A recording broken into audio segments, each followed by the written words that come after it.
Hurry up! I'm a busy engine, huffed Henry.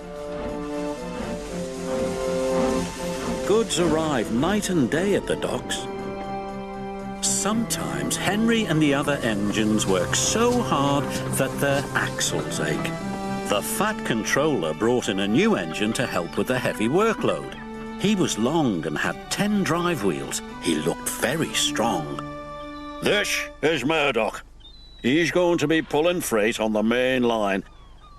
Ahoy, Murdoch! Shouted Salty. Welcome, Murdoch, called Harvey. You're the biggest engine I've ever seen, cried Thomas. You're a chatty lot, Murdoch said quietly. Soon Murdoch was coupled to a long, long line of heavy trucks. His boiler strained, his wheels started to turn, and the mighty engine chuffed away. Murdoch longed for some peace and quiet. But everywhere he went, it was noisy and crowded. At the end of the day, Murdoch was looking forward to a good night's rest. But Salty and Harvey were full of questions.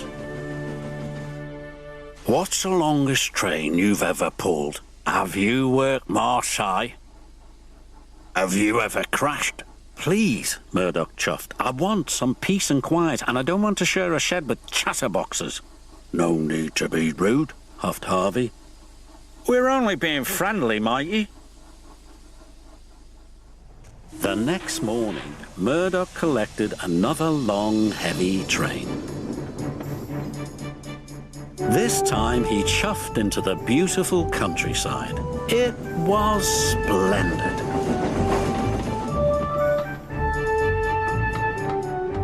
At last he had some peace and quiet.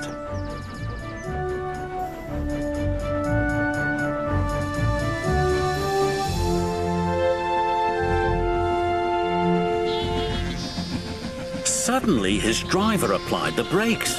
There were sheep on the tracks. The sheep escaped from that field, said the driver, through that broken fence. They tried to chase the sheep back. First this way, and then that way. They tried everything, but nothing worked.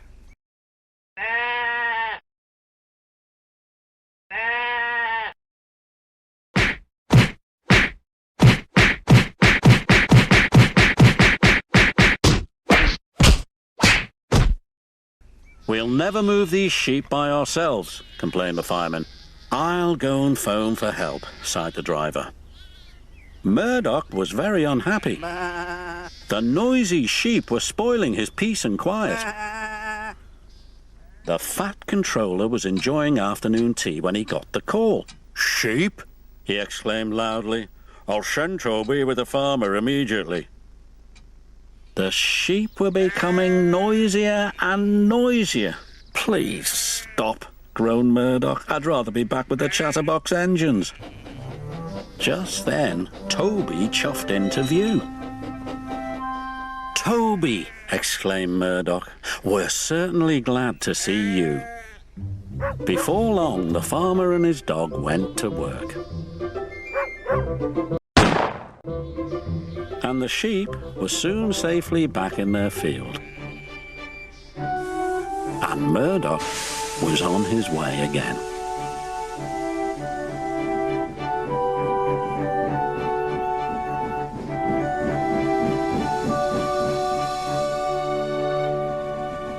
That evening, Murdoch parked between Harvey and Salty, but Murdoch spoke first.